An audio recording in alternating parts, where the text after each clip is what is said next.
Hello, and welcome to AP Table Talk, a podcast where we explore board games and what makes them interesting to us. I'm your host, Brian, and joining me as always, the guy who needs no introduction, but I'll give him one anyways, my co-host and cousin, Dave. Hey, Bri. Welcome back. How's it going, Dave? All right. Prepared to talk about our latest board game mechanic. Yeah. So this episode, we will be discussing the rock, paper, scissors mechanic, or as I used to call it as kid, Rochambeau. Rochambeau or rock, paper, scissors. Yes. Or in my research for this, I also discovered, what is it? It's rock, paper, scissors, lizard, Spock. Oh, that's like the extension to it. Yeah. Yeah, I guess. Well, I don't know. I didn't. Yeah. I just looked that up and realized that's a thing, but I did not research it. It got. I remember that, and then it got more into the mainstream because I think they talked about it on like Big Bang Theory. Yeah, didn't it originate at Big Bang Theory? No. It was before Big Bang Theory, but I see. Okay.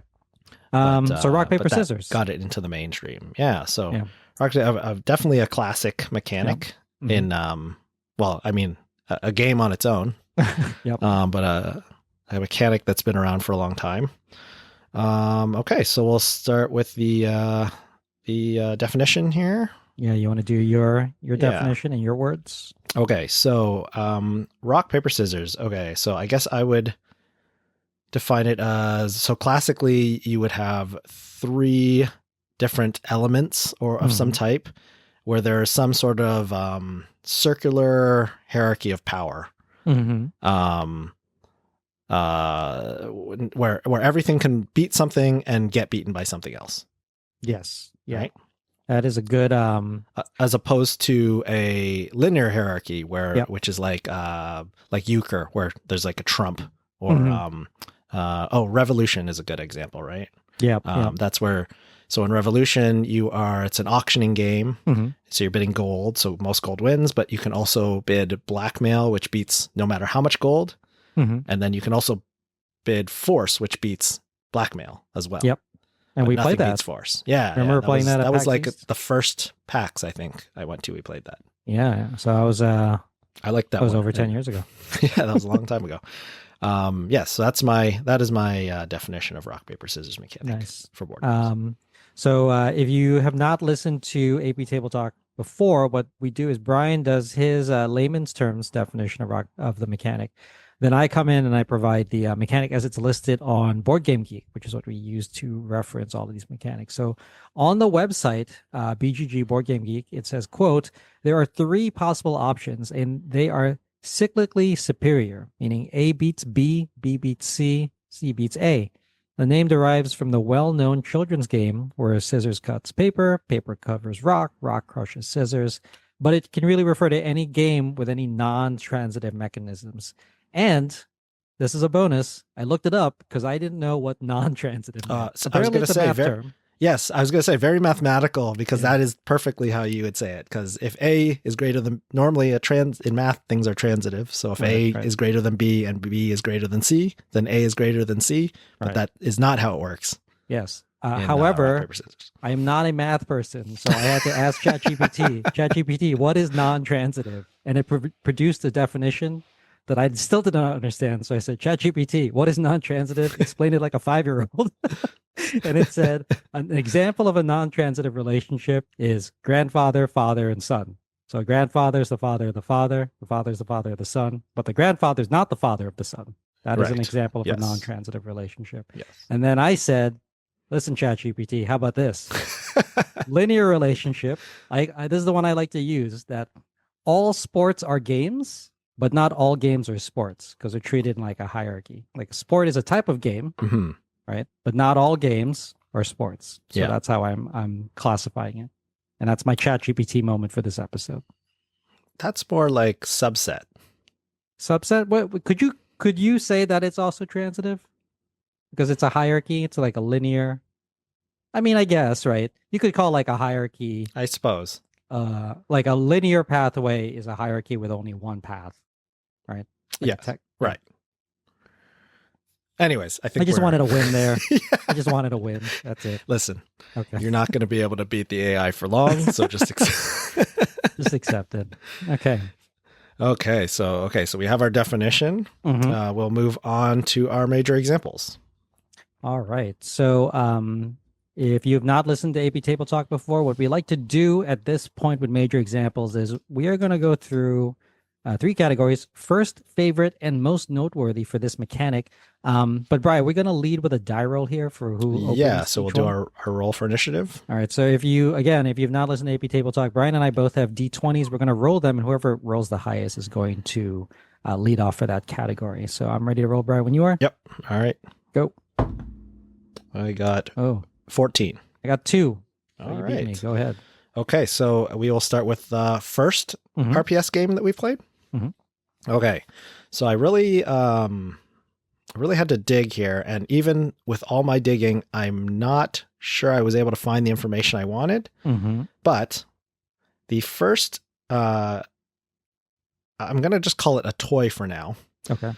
The first toy that I remember with RPS, and tell me if you remember these, Dave. Mm-hmm. There were these toys called Battle Beasts.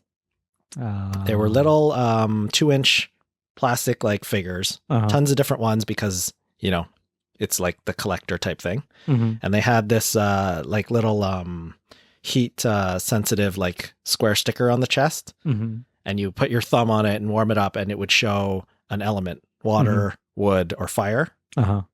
And it got pretty popular. I think at one point they partnered with Transformers. Okay. Because Yeah, then they that's had how Transformers. I remember it. Yeah. Yeah, but so Battle Beasts came first, and then Transformers did it, and you would put your finger over the thing, and you would see whether it was a Autobot or a Decepticon. Mm-hmm. But I do remember I had a bunch of those Battle Beasts, and there was some. Now here's the part that I couldn't find. I remember some board game that you could play with them.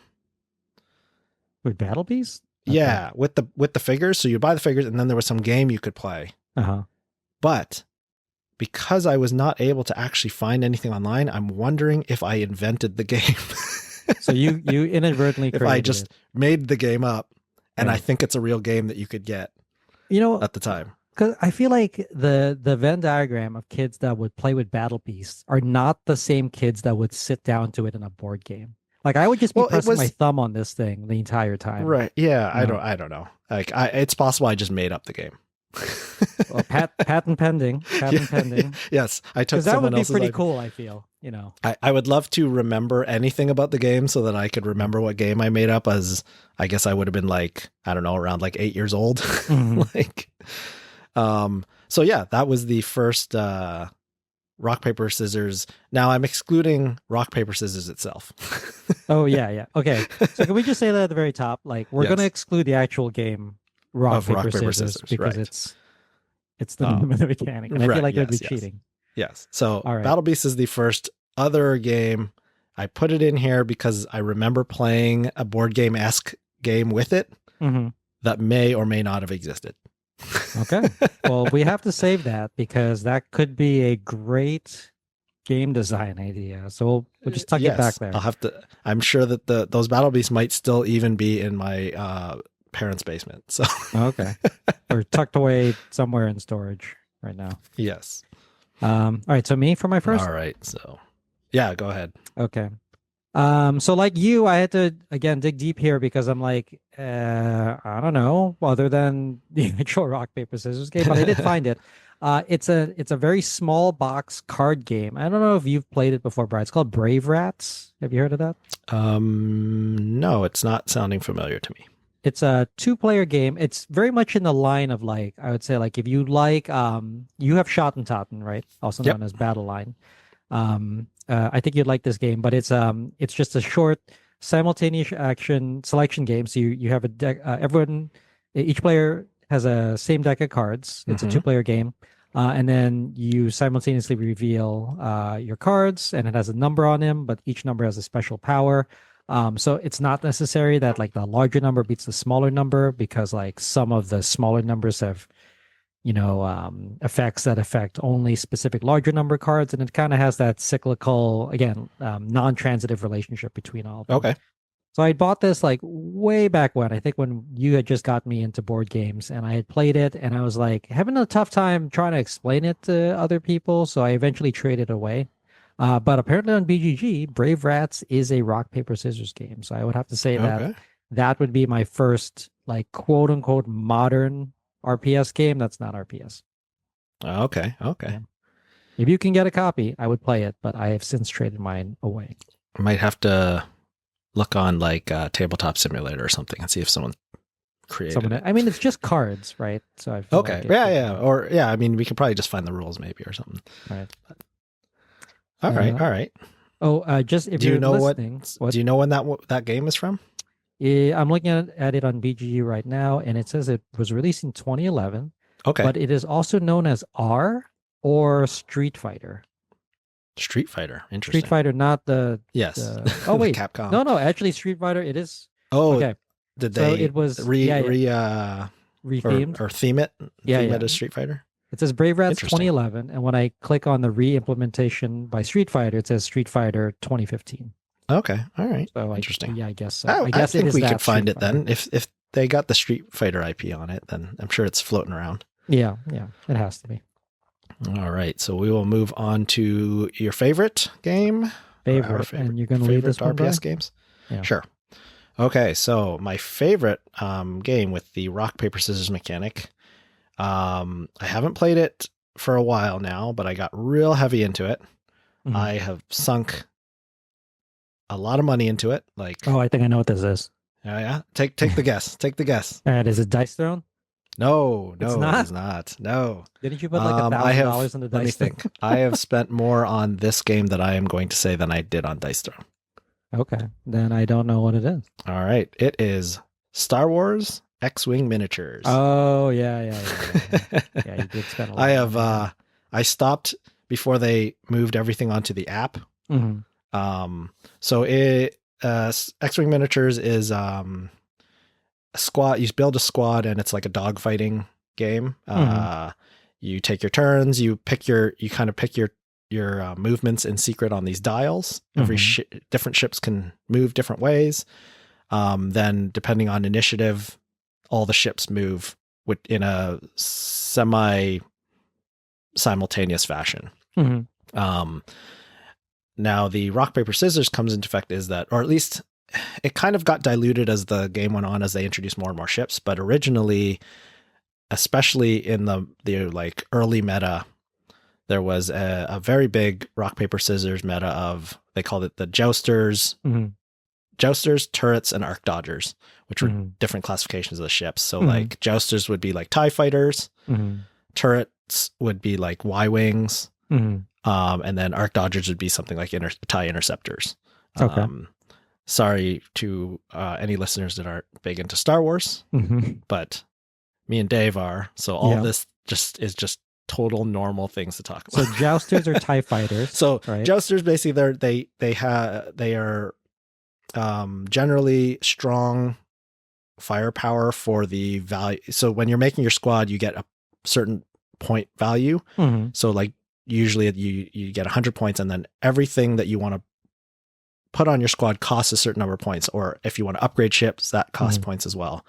And generally jousters are a good, you're getting good firepower for the points that you spend. So TIE fighters, yes, they're cheap, but you can get a lot of them, and but they're not really very maneuverable. But if you can get someone lined up in your sights and get a few a little squad, you'll be able to take out ships, and they will generally beat turrets. Yeah, sorry, they will generally beat turrets because turrets will still be able to hit them or whatever, but they're not super maneuverable. So they'll beat them out on firepower. Okay. Whereas the turrets will be able to beat arc dodgers because they're able to just shoot whichever way. And then the arc dodgers can get out of the way of the jousters. Oh, I see. So that they will miss their shots basically. So this was the meta for X-Wing, or is it currently? I mean, I don't know anymore. It probably isn't, but I think it still exists. But there's a lot of ships filled in the spectrums in between. Oh, I see. Okay, so So it's not like just it's not so specifically three distinct, types. but there was like there's still probably that base strategy in there of like that that type of battle. There might be other types of ships in there now, but I see. so yeah, so that was, I would say that is probably still my favorite. I would love to get my kids into that, but they're not quite there yet. So it's all sitting, all my X-Wing stuff is sitting in a giant tackle box waiting to go. Can you just guilt them and say like, hey, your dad spent $3,000 on these miniatures? They're not ready yet. It won't be a challenge for me yet. Oh, I see. Okay. They have to build up to the skill level to. So if you have that in your back pocket if you want to ruin a relationship. All right, so X-Wing. X-Wing. Was your favorite, so that Brian? was that was like 2012. I think that game came out. But oh wow, that's some time ago. Yeah, I was like just thinking about that, but I played that for at least a good 5 years or so. Yeah, let's say you got your money out of it. Oh yeah, I spent a lot, but I played a lot of X-Wing for sure. All right. All right, my how favorite? About your favorite, yeah. All right, so my favorite, and I told my group, the Banditos Gaming, that I would give them a shout out on this particular episode because I made them play this game. Okay. It is Skull King. Have you heard of Skull King before, Brian? So I guess this was going to be on your list because I know that you were searching for that for a long time. You sent me a picture when you found the deal. Yeah, I found it. And I got it because you told me about it. So you have it too. I have it. I've only played it like once. Oh, okay. But I have it now. I enjoyed it. I want to play it again, but I only have that wouldn't go to my gaming group. I'll play that in other groups. Oh yeah. But it's a good one because one, it's a trick taking game. I like trick taking games, and we covered trick taking before. Wait, did we have a trick taking episode? Yes, we did trick taking. Okay, I'm pretty sure we did. We covered that already. So like other trick taking games, there's going to be different suits, and there's a specific trump suit in Skull King. But since this is the rock, paper, scissors episode, there's also the non-transitive property. But I guess unlike the other games we talked about so far, Bri, this one is not circular. There's kind of like, it's like linear, and then there's a circular element because it's almost like a web, if I remember correctly. Yeah, well, on the card, there is some parts that are circular. And then a bump, like a little circle in the line. Because this is how it goes. Yeah, like you can take a section out that's circular. Okay, yeah, all right. I can see that. There is a circle there. But it's like the 4 suits or 3 suits and a trump, and then there are pirates. Yeah, like the Jolly Roger's the trump, right? Yeah, Jolly Roger's the trump. The suits. Jolly Roger has numbers, so it's like it's the 3 suits, numbers 1 through 14. Then the Jolly Roger, 1 through 14. Right. Jolly Roger's the trump, and then there are 5 pirates, and then pirates beat all number cards. Right. And then there's the mermaid. Mermaid beats all pirates. And then I thought mermaids beats the numbers cards and pirates beat the mermaids. Did I get? Well, in my notes, I wrote it down as the pirates beat all the numbered cards. Mermaids beat pirates. The Skull King beats the. Oh no!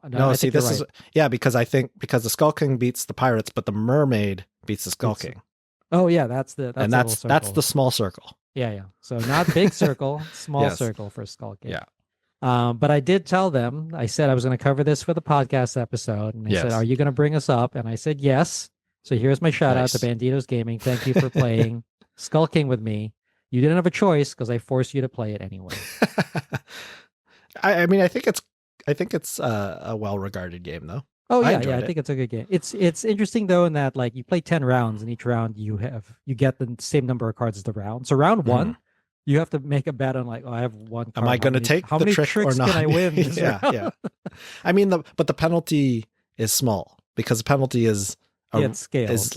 It scales, right? On how many you get, how far off you are, right? So right. And like if you're playing like me, you just mess up very badly at the very end and lose all your points. I found my one complaint was, or my one suggestion to anyone teaching that is have that flow chart. Yeah, it's at least my copy of the game. It has it on cards, like I think mine has it, but I was just explaining it and looking at the flow chart, and I'm like, I think I just need to have a copy of this for everybody. yeah. I mean, it's useful. You know what? We didn't talk about escape cards. Yeah, because there's the escape card and the Tigress card.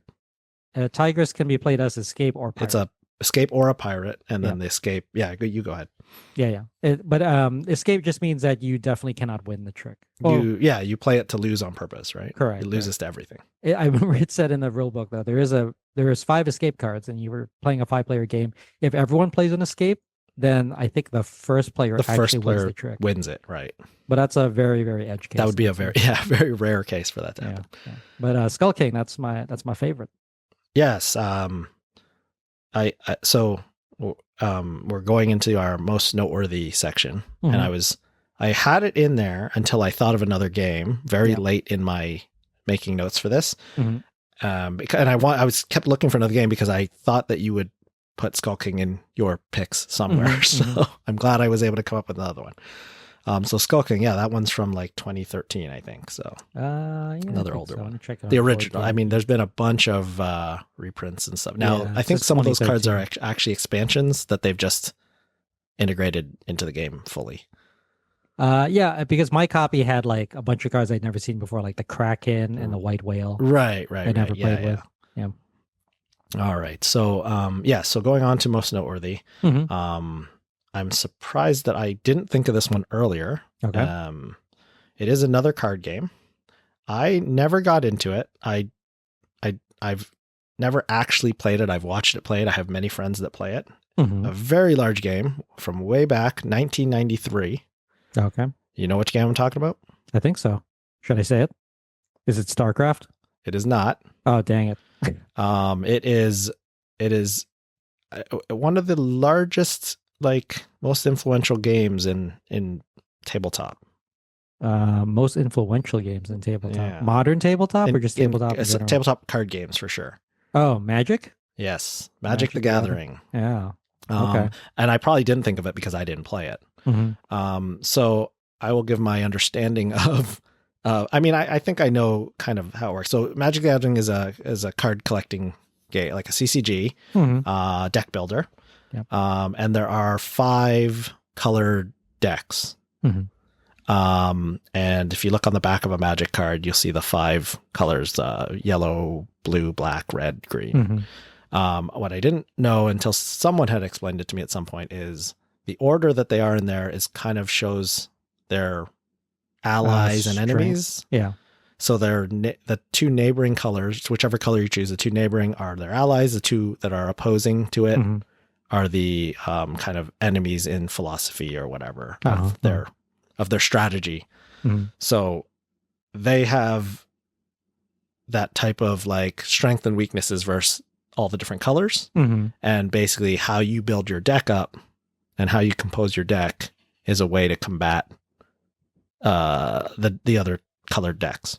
Oh, I didn't even know this. I mean, I knew that there were Oh, colors so- in Magic the Gathering. Yeah. So that's part of it. So there's actually 2 things going on. There's the colors, which Mhm. have, but I don't know if it's purely like white beats black. I think that Mhm. white and black are both strong against each other. Mhm. But there's also like there's types of cards. There's like aggressive cards are strong against like creature cards. Mhm. Creature cards are strong against control cards, and control cards are strong against removals or something like that. Mhm. So there's other circular like hierarchies within it that all kind of make it so that that's why you're constantly like building these decks to balance Oh, I it. see. And that's why it can always be expanded on and stay balanced because of the these rock, colors. paper, scissors mechanics, right? Yeah. So again, unfortunately, I don't have in-depth knowledge of Magic the Gathering. I feel like that's not in our wheelhouse. No, you could it's dedicate your whole it's career huge, to just but studying yeah, like Magic the I Gathering. think on the other side, there's definitely probably people that are hardcore into Magic the Gathering and don't care about any other board game at all. Yeah, that's true. That's true. So yeah, so Um, it's definitely a big part of tabletop gaming. Yeah. It's just not in our. Yeah, I would consider that its separate category, like Warhammer. I feel like that's its own. I mean, separate X-wing category. is kind of its own thing too. Like you're moving into miniatures, really. At Yeah, that yeah, point. yeah. But Important thing though, I wanted to bring up in Yeah. case you're listening. Brian said CCG collectible card game. Mhm. So correct me if I'm wrong here. So Brian, a collectible card game is a game that there will constantly be new cards that are produced in which you could purchase to construct your deck. Right? Yeah, That's how you you buy define it. packs. I mean, you can buy full sets, I guess, just Uh-huh. like anything else. Now I know there are ways, because I mean that leads to when people think about that, or at least when I think about that, it's like, Mhm. okay, well, so if you have more money, then you have a better deck and you can't be beat. But tournaments, they do like drafts. Yeah. So Or there's like a it doesn't commander really. style of tournament. Have you heard of that one? I'm sure there's many different formats. Yeah. I don't know the names. Well, I know like cube drafts and stuff like Oh. that. And I don't know what they entail. I just know there are ways so that you can't just come with, and they also only allow, like, they have seasons in Magic the Gathering. So like they'll only allow cards because I guess some of the like older cards, and part of the reason they go for so much is like they're super overpowered. Oh yeah. So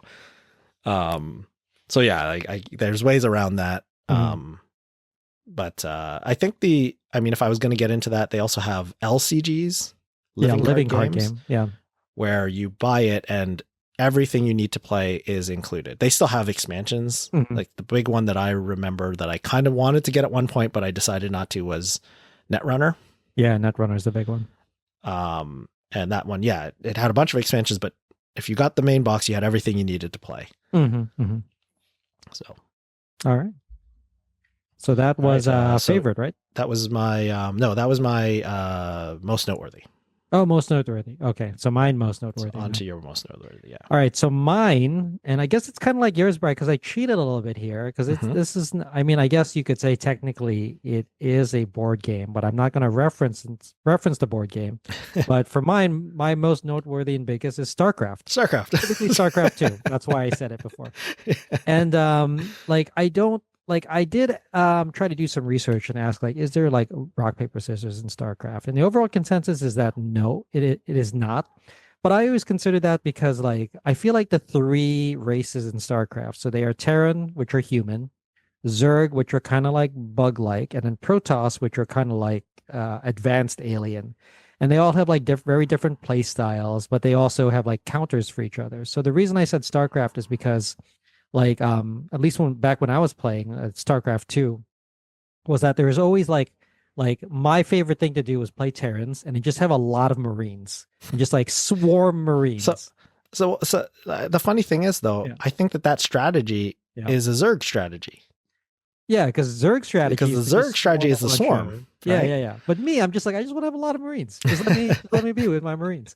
But there's like other units from the other races that'll counter those, or other just Terran units. Yeah, I agree with you though. I think that at a beginner level, and definitely at its face value, there appears to be a rock, paper, scissors, and I would say it's that the Terrans were made to combat the Zerg. The Zerg could beat the Protoss by basically Zerg rush, because the Protoss take a little bit to build up. Yep. And the Protoss, because of their high tech, would beat out the Terrans. Yeah. So that. But yes, but they also made it such that they had counters to that as well. So yeah. And I bring this up because I remember I was watching a YouTuber way back when, I think over 10 years now, DayZ. I don't know if he's still like playing StarCraft. But I think he was talking about in a stream before how they, like, Blizzard at the time was doing a lot of balancing, so they could analyze all the matches. And I think at the very lowest level, I think beginners, like, they had most success with Terran. Terran like won like 40% of the matches or something. Right. But at like the highest levels, like Platinum, Diamond, or whatever was the top, it was like a really like close like balance. It was like 33.3% of matches were won by all of the other races. And I just thought that was one. I was like, wow, that's really cool to be able to balance like that finally. Right, all of those the races in StarCraft 2. But I always, like, and you said it before, Brian, I still think about it as a rock, paper, scissors mechanic, because you can't win with an army of just one unit. Right. Something's going to counter it. I do think that the rock, paper, scissors mechanic exists there, but not at that grand level that we're thinking of it. Yeah. But within units, there's definitely units that counter other units. Right, and then there is another counter for that unit as well. Yeah. I think my favorite thing. So yeah, I remember we would play, and you all were always Terran. Yep. Even though Protoss was my favorite, but because you were always Terran, I would play Zerg because I would spend the entire game just trying to get the infected Terran base. Oh, to make infected Terrans? That's all I wanted to do was just Yeah. infect your base and then fly it away. Oh, that's right. So I that forgot you the Terran would base. either have to destroy your own base or Yeah. I would get to make infected Terrans. And then I think you discovered the like siege tank walk, and I didn't know how to beat it. Siege tank walk is countered by like basically any flying unit because siege tanks can't hit flying. Oh, because they can't attack there. Yeah. Maybe I just again we were pretty little. Was this even StarCraft 2? This might have been StarCraft 1. This was StarCraft. Yeah, I guess StarCraft and like StarCraft Brood War. That was the one we were playing, like still on dial-up modems this was and when stuff. we were little. I think it was the first StarCraft. Yeah, I mean, yeah. similar idea though. Right. All right. Yeah, All right. I'm sure they made a StarCraft board game. No, they did. They did make a Yeah, StarCraft okay. board game. It's I think out of print and it's highly sought after, but it's like Right. after playing the computer game, I'm like, I wouldn't want to make this not digital. Yeah, exactly. I don't want to do all that bookkeeping. Yeah. Okay, so that wraps up our examples, I suppose. Yep, we're going to go into the next section, Beyond the Basics. All right, so Beyond the Basics. So I think we're changing things up a little bit this episode. Yeah, Dave, yeah, you wanna, we are. You want to get everyone up to speed here? Yep. So if you've been listening to AP Table Talk for a while and just experience points in general, thank you for listening. But in the past, what we did for Beyond the Basics is we would examine different like characteristics of the mechanic of the episode. But what Brian and I decided to do with this episode is we're actually going to debate. And the way that the debate is going to work is we both have our D20s. We're going to roll them. Whoever is going to roll the higher number is going to argue the pro side of the debate. So they are going to argue that rock, paper, scissors is a great, even best mechanic there is. And then the low number is going to argue the con side, so that it is not a great mechanic and it is possibly the worst mechanic that there is. And then hopefully it'll be hilarious. Yes. So we will see how this turns out because we're doing this for the first time. Yeah, I'm curious to see how this turns out myself. Okay. So, all right. So we're my going dice to roll ready right here. now. Yep. All right. I got 19. I got 8. I'm All arguing right. for con, and then pro will lead. All right, let me get to my pro notes here. All right. So I'm pro, so I guess I'm leading then. Yep. Okay. So I know we discussed this a little bit beforehand, and I know that I was the one saying I didn't really want to break it up into categories, but I didn't know how to write my notes any other way. So So you went for the categories? I still have categories. I'm going to just see where it goes. Okay. Anyways, okay, so rock, paper, scissors. Okay. So the best mechanic. So rock, paper, scissors, I mean, it's not even just a mechanic. It's basically the universal language of strategy. Like it has seamless theme integration. It has psychological depth. It's adaptable. It's like the Swiss Army knife of game design. Okay. It balances how simple it is with like emergent complexity by growing on it. There's like endless engagement, and it proves that the best mechanic isn't the most intricate. That would be my opening statement for why it is the best. So my con then is I organize all my notes based around like the points and counterpoints. Okay. So mine is that honestly like low innovation here because it's the mechanic that's named after the game, right? Rock, paper, scissors. And I feel that it is, I will give you the point that it is very intuitive, right? It's just intransitive dominance. So like there's no dominant strategy. But overall, when you're playing it, it just kind of feels like a mini game. Like I would say that if you do use a theme for rock, paper, scissors, it would feel very pasted on. And I would say like the only game I play that actually like integrates that theme well into its like lore and everything would be like StarCraft, which we talked about before. And I also feel that like with those 3 options, it can feel pretty repetitive. Like if you're going to be if your game is basically based around just rock, paper, scissors, which is one of the games, Brian, we were playing on Board Game Arena, I feel like those options can get very repetitive very quickly. All right.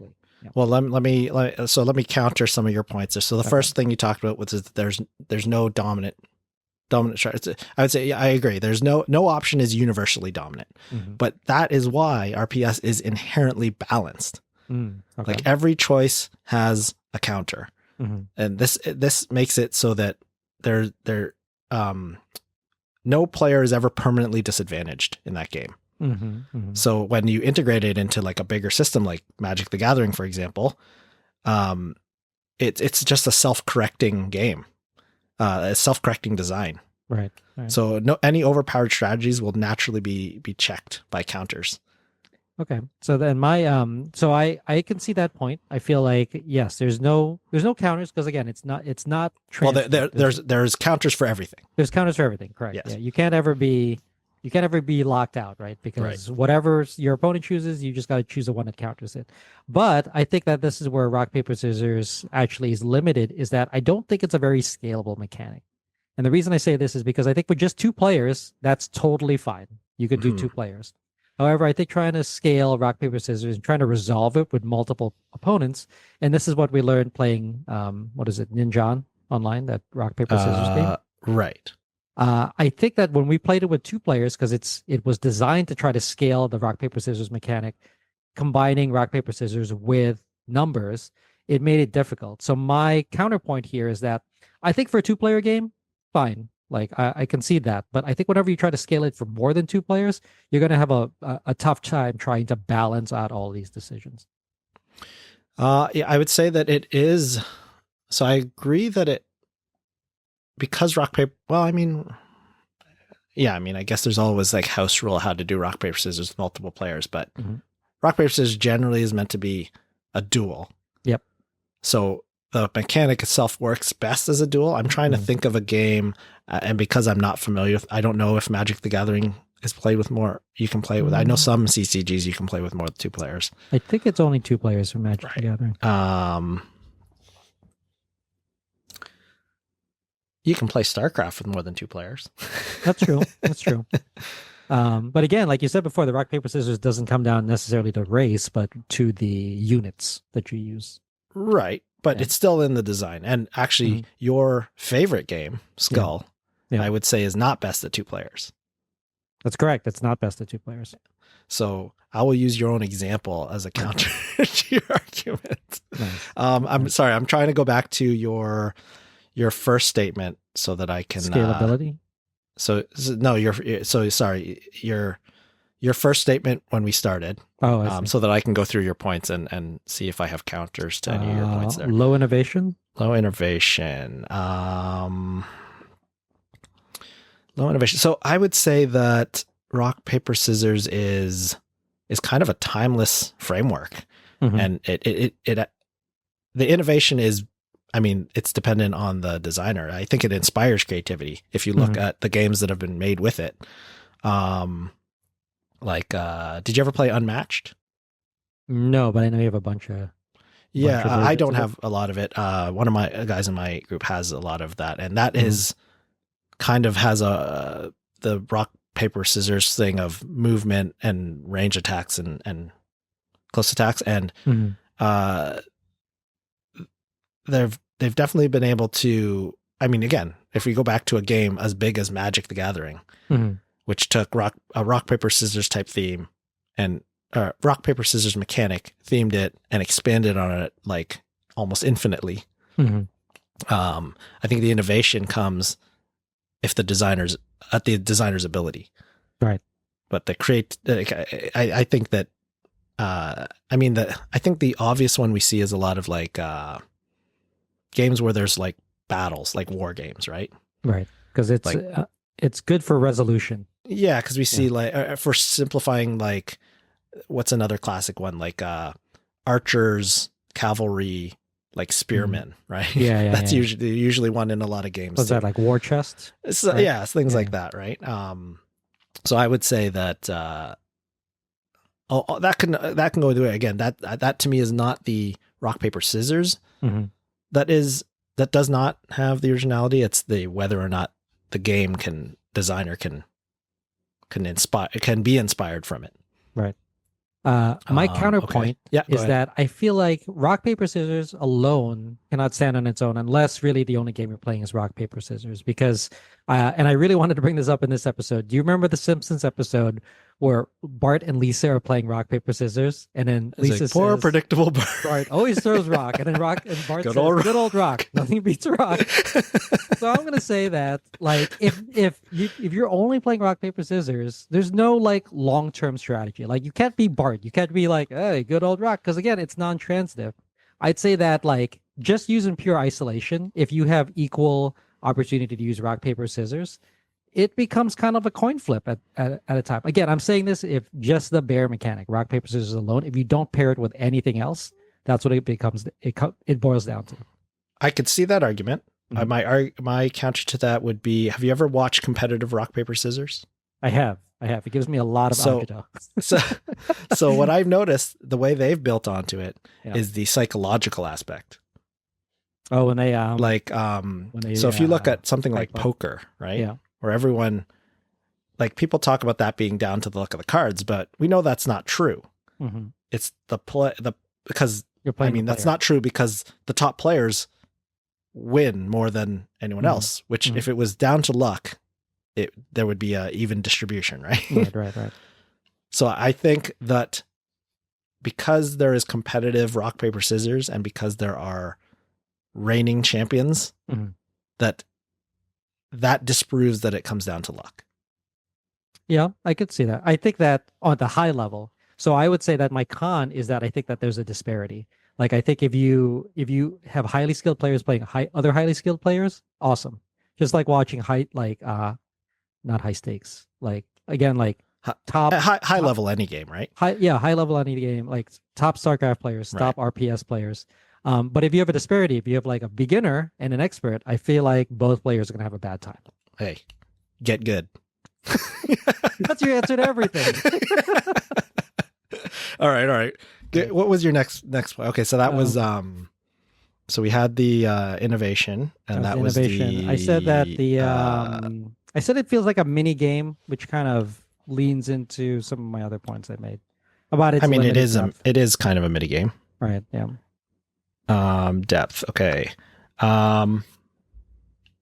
Depth. Yeah. I mean, it appears simple, but I think the true depth lays in the metagaming of it, like the psychological side, being able to predict your opponent's moves and patterns, and that, which is always something I've enjoyed. I always like we talk about with coup. Yeah. I like the heads up, the feeling of heads up poker, and that it gives me that same feeling. Right. Where you're not playing, you're playing the person, right? Right. And that's where I think that the depth is. yeah, I think that I mean I can see that point because I had written an article about this a while back called Yomi. So Right. Yomi, I was trying to exploit this concept of the fact that like Yomi is the fact of you trying to make a decision based on what you think your opponent is going to make, but then your opponent could make that decision based on what they think you're thinking. So it just has different levels of like point, counterpoint.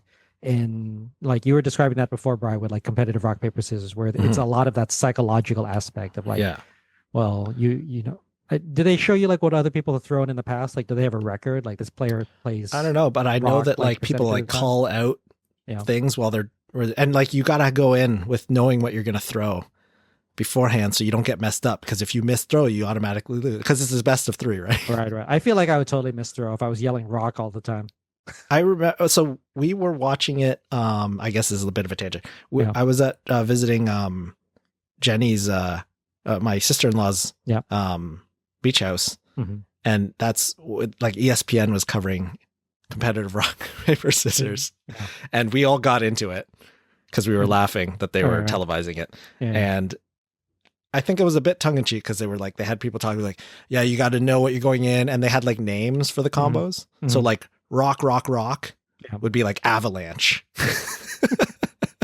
But then Okay, like I'm they'd listening. also be like, oh yeah, I like to go in and like I'll call out rock, Mhm. and then and then I know that it makes them think rock, and then they're gonna throw rock. So, Wait, were they interviewing like the contestants? Like yeah, leading yeah, into the- yeah, the oh, man. players. Oh man. feel like I missed out. Oh man. Whatever gathering where you guys Yeah. got to watch all this together.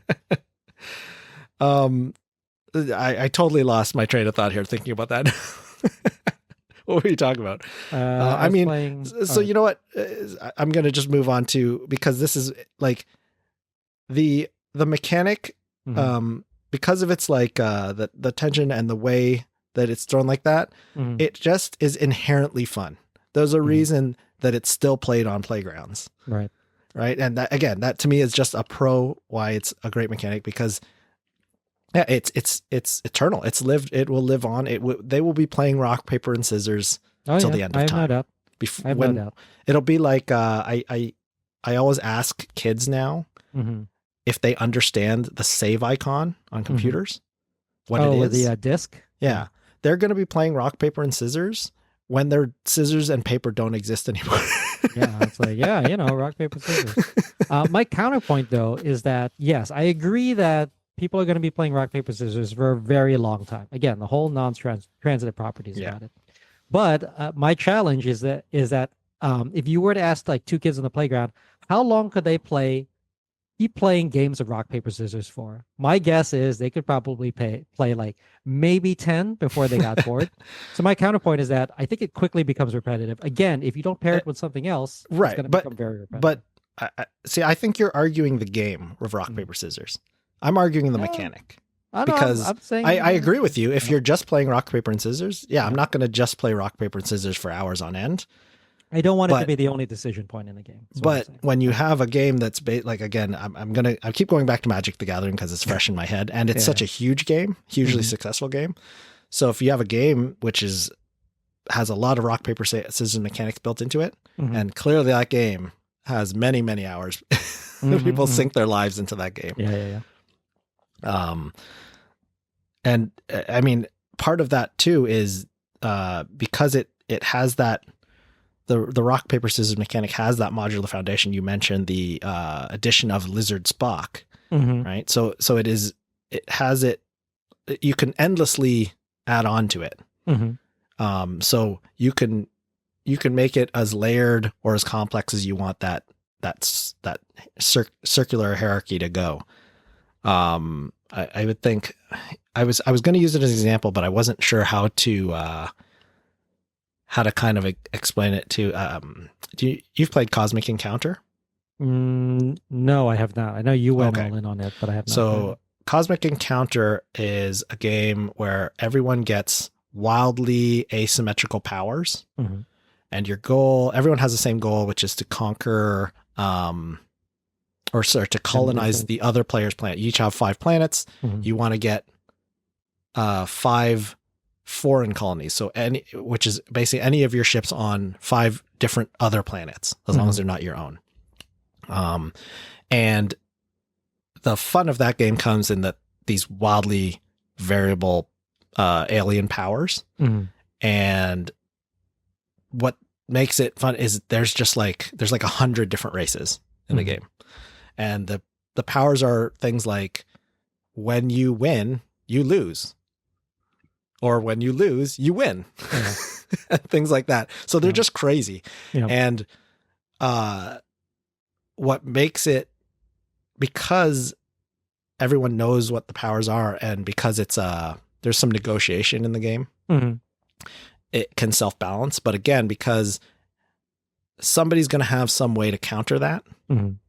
through this rock, paper, scissors, and that allows it so you can have these wildly fun, crazy powers, and it never makes the game unwinnable for, like, you can, or sorry, I shouldn't say unwinnable. It never makes the game such that you have such a good power that you can't lose.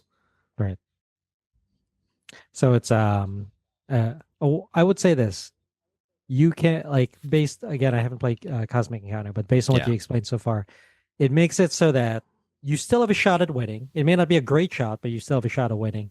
But But more importantly yeah, than that yeah, is that if you think your power is very, very strong, yeah, you can still lose. Like, yeah. no power is so powerful that you can't lose, Mhm. because something always counters it. How do you feel like Cosmic Encounter is from a balance perspective? Because I know that there are so many different Yeah. So aliens, again, right? okay, I'll admit that the balance is not because of the rock, paper, scissors mechanic. Mm. The balance is because negotiation in that game is involved. So you can't play that game at 2 players. Yeah, you need at least 3. You need multiple because you need to be able to gang up and stop the person whose power is way more powerful than everyone else's. Right. But you recognize that, and then, okay, how do we counter it? Figure it out, and then, okay. I'm just seeing if I have any other points here. Mm-hmm. I think I've talked about most of my points. Do you have anything else that hasn't come up yet? We talked about theme already. Talked about theme. One of the points I had for the pro actually was Yomi, so I talked about that. Okay, yeah. I brought up in my notes here. It says make sure you include Simpsons reference. Check that. We talked about bluffing, right? You talked about that. Yeah, that's under. I have that under like strata depth and. We didn't talk about it specifically, but you brought it up with the rock paper scissors like ESPN challenge. Is that I think that's what I have. Simultaneous action resolution adds suspense and immediacy, so it's good for resolving actions. And I think knowing that again, there's like only 3 options you can throw. It makes for really suspenseful moments, and that's one of the pros that I wrote down. Yeah, I think. I mean, I put that in my like. Or I would group that in with my like player engagement and fun. That like it's not even the suspense. To me, it's the when you're able, because if we're looking at traditional rock paper scissors, that like that dopamine hit when you're able to predict what the person threw to counter them. That's the fun. Yeah. Is that? Oh yeah, I got it. I got it right. That's it. I hit all my points. Now. Okay. All right. So we didn't come up with a way to determine who won, quote unquote, this argument, but any listeners that would like to weigh in, feel free to put it in the comments if you're watching this on, or if you're listening to this through YouTube, or I don't know what other commenting system we have. You can email us. Like email us, comments. I don't know. Something. I guess I watch too much YouTube because it's just like put it in the comments. Yeah. But I feel like if you have a strong enough emotion to need to contact us, you will find a way to contact us. Yes. We're not hard to find. I know. So yeah, if you are so filled with rage, comment rage, you will find a way to contact us. Let me see if I came up with any worst mechanic points that you didn't say. Okay. I mean, again, I have a lot of your similar points because a lot of it is subjective. I mean, right. Yeah, I think I had very similar points. Okay. Should we move on to bonus round then? Bonus round, yeah. So, did you have anything you wanted to talk about in bonus round specifically? Yeah. Well, one of them. Do you have anything, Brian? Or yeah, I got a couple things. Yeah. Okay. Well, okay. So I'll trade off. I'll start off with this one. So I brought this up originally in my con argument, but I would say that there's an experience disparity, I think, when you use rock, paper, scissors. So my example was that pro rock, paper, scissors event that you're watching on ESPN. I think that against if it's like against inexperienced players, I think you do a lot of bluffing, especially if you can psychologically like psych out other players. But I think against experienced players, it becomes like a metagame loop of second guessing that could potentially alienate casual gamers. I think there could be some casual gamers that are misogynistic enough to want to be like, psychologically dominated. But I think there's an experience disparity. I mean, I think if we're talking about rock, paper, scissors itself, because the skill cap is so low, even if you are a pro level player, I think that, I mean, you could just dumb luck lose in straight up rock, paper, scissors. Oh, yeah. Like, if some pro level player played me and I just threw whatever, like, there's not really a strategy against that. I think the strategy works because they're playing within this tournament structure. Yeah. And the like they say, the meta only works against the other meta. That happened in X-Wing a lot. One of my friends that would come and play would look up all his lists on the internet and stuff, and he'd find all these. Oh, okay, this is the squad that's like winning all the tournaments, and he would come and he would get wrecked when he played us because none of us were playing the meta, and the squad he was building was good against the meta. Yeah. But all of us were just playing ships that we liked. So a lot of I just want to play Boba Fett. Yeah, exactly. I was like, and he's like, "What's that? You put all your points into one ship?" I'm like, "Yeah, it's awesome now." Look at this ship. There's one ship. Or it's like, but for in me, a tournament, if I play it, people don't really do that because it's all your eggs in one basket kind of thing, right? It's like, but yeah, it's like, no, I want to play Boba. I want to play IG-88. It's like, if it was me, I would just get 100 TIE fighters or whatever. Well, how many points is like a TIE fighter? So that was a meta. That is a high meta one. Just it's all just TIE fighters? plain TIE fighters with nothing and as many as you could fit into whatever the point cap is. Oh. And I would probably lose a bunch of Y-Wings, the rock, paper, scissors. It's considered one of the best throughout any of the meta because it is the most point efficient, but it comes at the cost of you have to fly. So generally, I think you could have about 6 or 7 to be able to fly them in formation and be effective is very difficult. Oh, like from a skill cap side, it's very difficult. And I mean, yes, obviously somebody with like arc dodgers, will have a very big advantage because they'll mess up your formation. And once they're out of formation, you're not flying against a swarm anymore. You're just picking off TIE fighters now. Oh, I see. Right. So you have to get that initial attack. And if you can't do a lot of damage in that initial attack with the swarm, it's basically called the TIE swarm. Then you'd have a hard time catching up in the late game. Yeah. But sorry, I interrupted whatever point you were. No, that was just experience disparity. You had a point to add to. No, not about that. I was one thing I just wanted to mention too, and maybe Dave, I'll have you put this in the show notes. Do you remember? I don't remember what it was. I was just gonna look it up. I think it was maybe like 4 years ago. There was like someone had put rock paper scissors like deluxe edition on Kickstarter. Oh yeah. And then Rodney did. Smith. I don't know if he put it on, but they got him to do watch it played and stuff.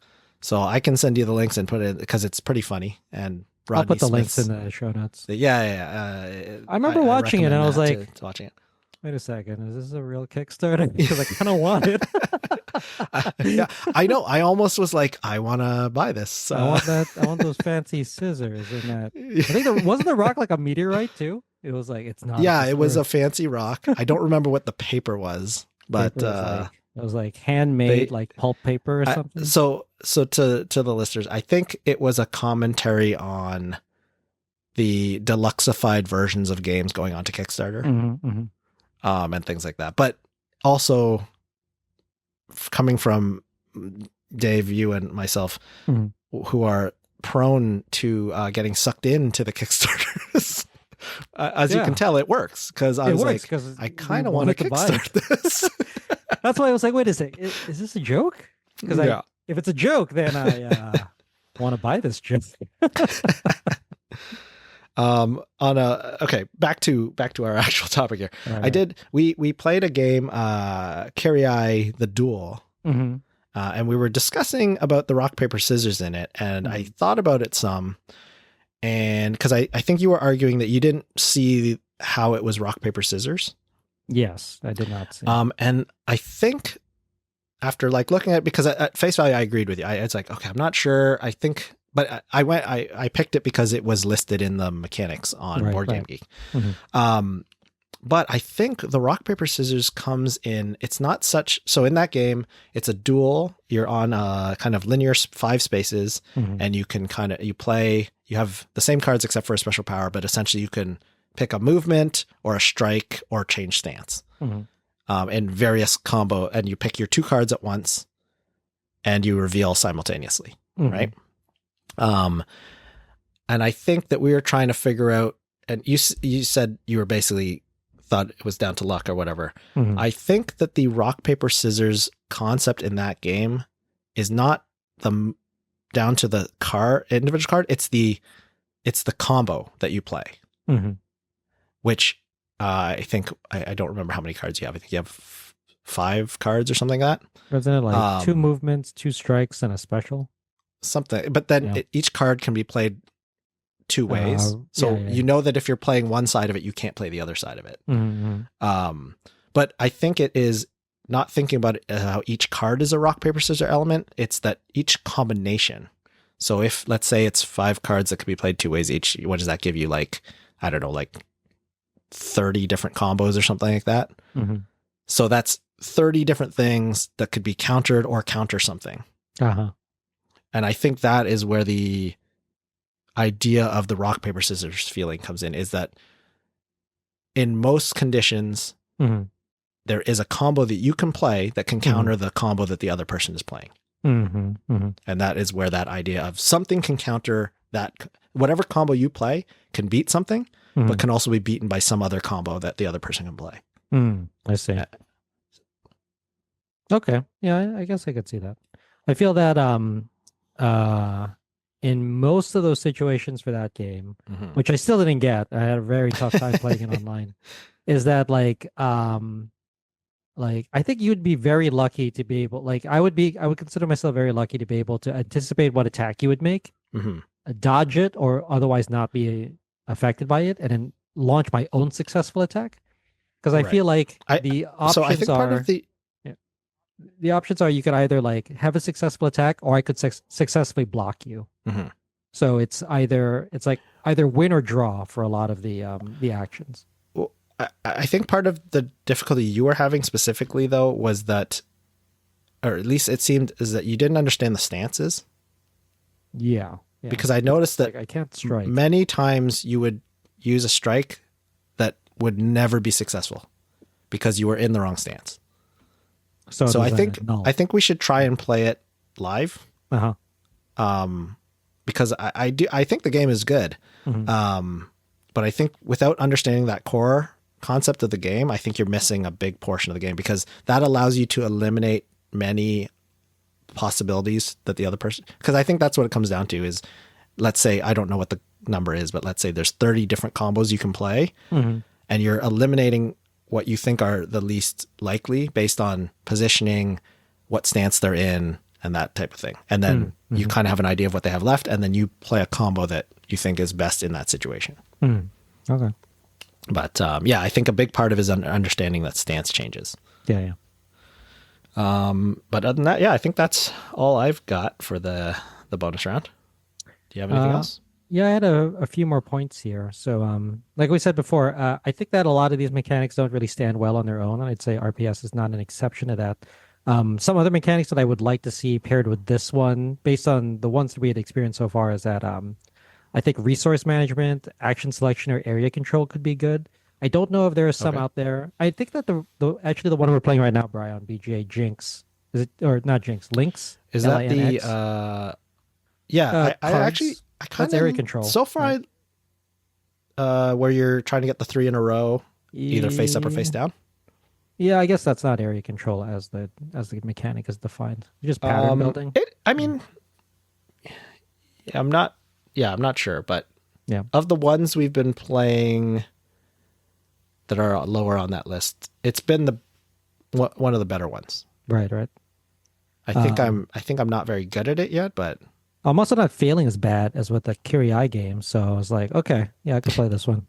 I like that one, and I liked the I should have had the names of the ones. The one where you have some cards you can see and some the opponent can see, and you're doing duels. That is Alkablast? Alkablast. I think Alkablast. That one was okay. I think it would be better with more players. Yeah, I agree. I didn't think 2 was an optimum. But it seemed like it seemed like it would be good though. Like, I mean, I would have to try it, but that one seemed pretty good too. Yeah. I had a couple more points, Brian. Did you want? Yep. Did No, you go have ahead. other stuff? No, I think I'm done for bonus round. So okay. One, I think for theme, because the con I had was that I don't think that RPS really conveys the theme really well. But I think a theme that I have at least not seen in any rock, paper, scissors games that I would like to see, and tell me, Brian, if you've seen it, is like with animals, like the predator-prey relationship. I think that could make a great theme for rock, paper, scissors. Do you know of any that like that with animals and rock, paper, scissors? Not off the top of my head, no. Okay, well, if you have an idea for that, you should totally make it a game because I think that would be a bomb theme. The other one, and you brought it up before, Bri. We played Revolution at the PAX East way back when. I thought that was a really great implementation of that since those the resources in the Revolution game are non-transitive, and you know, like one could beat the other.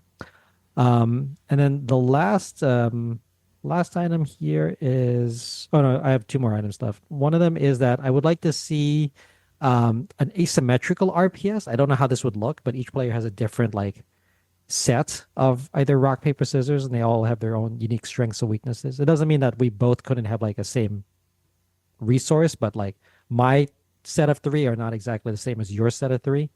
That might already be present in some games, and I just haven't recognized it. But that was something I was thinking about. Like your rock acts a little different than my rock. Is that what you mean? Yeah, maybe, or maybe it's like. Are you thinking like units in StarCraft? No, because then it would be StarCraft. I'm thinking about like. I was going to say, are you just thinking about StarCraft? It would be like rock, paper, scissors. I don't know, lizard, but I have lizard, rock. Okay, paper, and then someone else has like dynamite and yeah, something like that. Okay. I don't know how it would resolve, but I would like to see. Yeah. Like that. I wonder if that falls into the deck builder type thing, whereas like you don't know which elements of the rock paper scissors the other person has in their deck because it depends on how they built their deck. Yeah. So it something like that. I think that would be cool. Right. Yeah. So that already is combined with like deck building or maybe deck construction. Right. But we did talk about Magic the Gathering, which is deck construction. Right. So I guess it's already present there. Yeah. And then I know I made my ChatGPT comment before, but it did spit this out, and I thought it was pretty clever, so I had to include it. It said, "quote," and I can't take credit for this because ChatGPT. It said, "Rock, all paper, the kids scissors." are taking credit these days. You can do it too. No, I'm not going to take it. I did not come up with this. I thought this was really insightful. Thank you, AI overlords. But ChatGPT said, "Rock, paper, scissors is the wasabi of game mechanics. Spicy, sharp, and great in small doses, but don't build the whole meal around it." Okay, all right, that's good. That. You know what? I think that's a good conclusion to our debate. Yeah. Is that it's spicy, but it's not. You wouldn't want to eat a whole meal of wasabi. Or at least I wouldn't. I don't know what you would. It's a very good mechanic, but it doesn't stand alone. Correct. You need to pair it with something. Cool, and that's all I have for bonus round. I like that. Yeah. All right. Well, I think that's it then. That wraps up our rock, paper, scissors episode of AP Table Talk. If you'd like to hear more content like this, please be sure to subscribe. You can also check out more of our content, projects, and other information about us at universityxp.com. Thanks for joining us. We'd also love it if you took some time to rate the show. We live to lift others with learning, so if you found this episode useful, consider sharing it with someone who could also benefit. Until next time, game on.